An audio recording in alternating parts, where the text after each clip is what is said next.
Irani yashimangiye ko ntabwo bitewe n'igitutu cya Leta Zunze Ubumwe za Amerika. Naho Ubwongereza bwasabye abaturage bayo muri Sudani y'Epfo gutaha igitaraganya. Naho mu gihugu cy'Ubufaransa, imyigaragambyo yamagana Emmanuel Macron kubera icyemezo yafashe cyo gukomeza gufasha Ukraine mu ntambara yakamejeje. Ayo namwe mu makuru y'ingenzi yiri wavuga uyu munsi tugiye kugarukaho. Ariko niba aribwo bwa mbere ugeze kuri channel, reba munsi iyi video maze ureba hano subscribe, ukanda tujye tubana umunsi ku munsi makuru n'ibyajyanye bicukumbuye. Je ndi Theogene.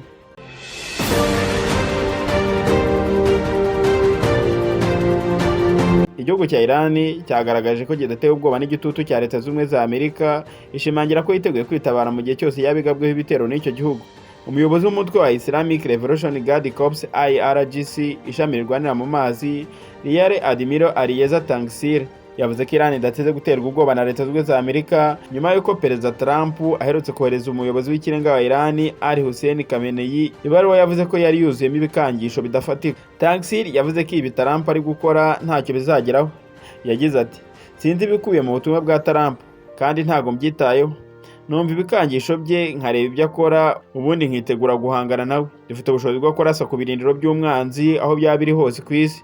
Nta muntu waturasaho ngo tubyihorere gutyo gusa. Nubwo byadusaba kubasanga mu kigo cya Mexique, tuzabasangayo. Uyu muyobozi kandi yavuze ko Iran ititeguye kuganira na Leta Zunze Ubumwe za Amerika ku bijyanye n'intwari itunze cyangwa se ku bufatanye bwayo n'indi mitwe irimo Hezbollah n'Abahutis. Yashimangiye ko Iran yifuza amahoro, gusa yibutsa ko ifite ubushobozi bwo kwirwanaho mu gihe yabigabweho ibitero.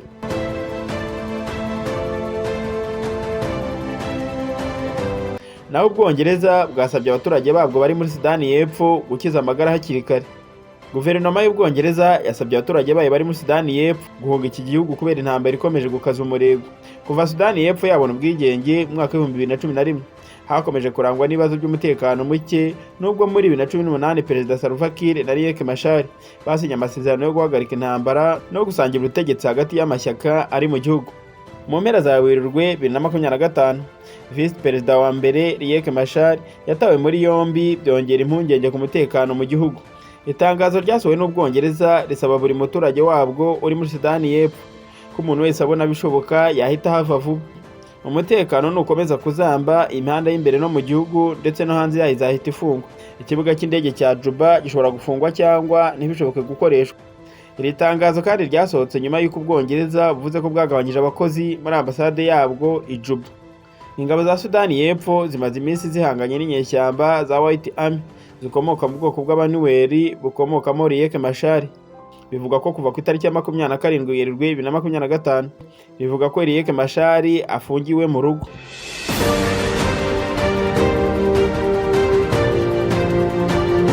Naho mu gihugu cy'Ubufaransa, abaturage bo mu mujyi wa Paris biraye mu mihanda bamagana icyemezo giherutse gufatwa na perezida w'icyo gihugu Emmanuel Macron cyo gutera inkunga Ukraine ifite agaciro karenga miliyari 2. Nyuma y'uko Amerika itangiye kugenda bigura intege mu gutera inkunga igihugu cya Ukraine, Ubufaransa bwafashe iya mbere mu gukomeza uwo mugambi. Icyakora abaturage ntibabyumva kimwe na Perezida Macron, aho bamusaba guhagarika iyo nkunga yo muri iyi ntambara. Mu myigaragambyo bari bitwaje ibitambaro biriho amagambo agira ati, Macron ntabwo tuzapfira Ukraine. Abandi bati Macron egura, cyangwa se nanone bati Macron ntidushaka intambara yawe, n'ibindi bigaragaza uburyo batishimiye imyitwarire y'uyu muyobozi ku ngingo y'intambara ikomeje guhuza Uburusiya na Ukraine. Perezida Macron aherutse kurikoroza ubwo yatangaga igitekerezo cy'uko Ubufaransa bwakohereza intwaro kirimbuzi mu bihugu by'inshuti, ndetse akaza no kuvuga ko Ubufaransa n'Ubwongereza biri gusuzuma umugambi wo kohereza ingabo mu gihugu cya Ukraine. Ni ibintu byakiriwe nabi n'uruhande rw'abadashyigikiye ko Ubufaransa bukomeza kwivanga cyane muri iyi ntambara y'Uburusiya na Ukraine.